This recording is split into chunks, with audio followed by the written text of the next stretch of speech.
Of the world, it may be closer than you think. Well, not tomorrow. Today, of course, is November 21st, but exactly 1 month from now, on December 21st, the Mayan calendar says doomsday will be here.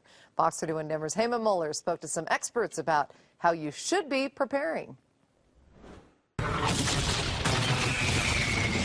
Hollywood has its version. But for many, doomsday is all too real. December 21st, 2012, just weeks from now, the date some believe marks the end of the Mayan calendar, signifying the end of the world.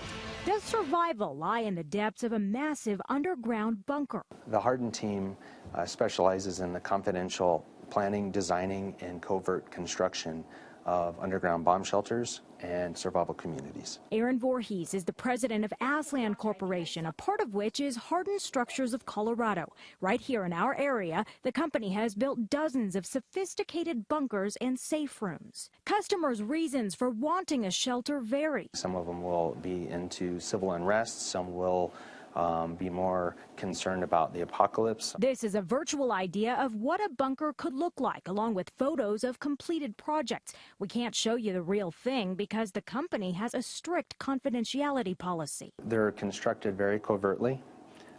When they're done, it looks like a field, or it looks like a regular home. Voorhees doesn't have a bunker himself, but part of me always says, is there something that they know that I don't? We've got the start of a little safe room. That question is why Jack Job isn't taking any chances. I think there is something happening in the human consciousness that tells us that there's a great change coming. Job, or Survivor Jack, is a prepper, someone who prepares for an uncertain future. When a disaster strikes, it's only what you have in your brain, on your body, or within reach that you're going to start your entire new life with. Job is always prepared with items he carries on his person, and the basement and safe room in his Aurora home are filled with supplies. We've got our two 55-gallon water containers back here. This is the pantry back in this area. We keep a lot of our canned goods and other items up here. So what exactly is Job preparing for? There's another theory about the Mayan calendar. But it appears to say 9 of our alien brothers will come back to continue our education. And what about the zombie apocalypse? He has his own idea about that, and it involves people who would come after his valuable supplies. The third stage of dehydration, the body begins to spasm. And I had a guy tell me, he says, I literally was dragging my leg and walking around like this.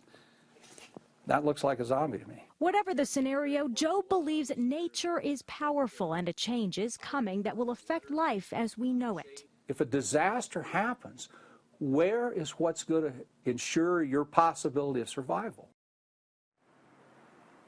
We're actually live here in a room at the station I didn't even know existed. It has thick cinder block walls and might actually make a pretty good safe room if something were to happen if we were here at the station. You fill it with some big bottles of water and other supplies like food, and this might be a good place to hide out. But we want to remind you that preppers, including Jack, are not all concerned about the apocalypse. They're also wanting to be prepared for a natural disaster, something like an earthquake or even something like Hurricane Sandy. That's why he and other preppers recommend something called a bug-out bag. It's basically just a backpack filled with essentials you might need to get to a safe place in case of an emergency. What would you do if you lost power at your home or at work? They suggest you fill a bag like this with spare clothes like extra shoes, maybe some water, and even a flashlight or other essentials that might get you to a safe place. Something to keep in mind just in case there's something like we heard there that other people know and we don't. Live in Denver, Heyman Muller, Fox 31 Denver. You know what that means? It means eat as much turkey as you want to tomorrow. Free pass. You never know what's going to happen the next day. Did you know about that room here at Good Old Fox 31? I did not, but I won't be here much longer, so it doesn't matter. Maybe we're getting out at the right time. Yeah, exactly.